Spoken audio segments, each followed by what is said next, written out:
remember, I grew up in the 70s, and I can remember when, if you played on the black keys of the piano, it was considered demonic.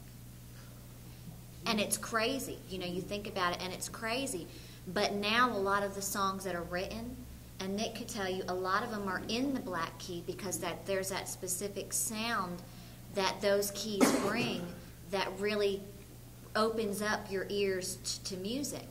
But I've also been through the era where in the 80s and the early 90s where the church said, if it's got the boom boom to it, and if it's the chicka chicka pa or whatever, you know, that was demonic also because that wasn't in heaven.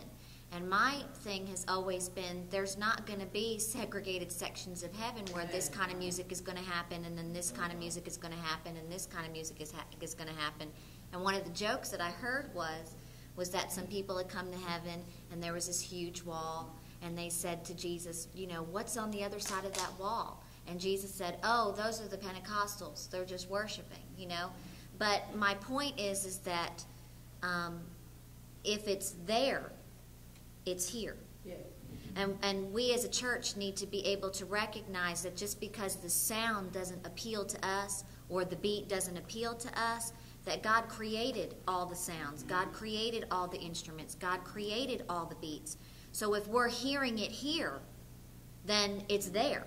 The only problem is that the church has taken what they hear on the outside of the walls and all of the language and the lyrics that has been placed with that godly sound, and they're taking it through that secular forum without realizing that that sound was first produced in heaven.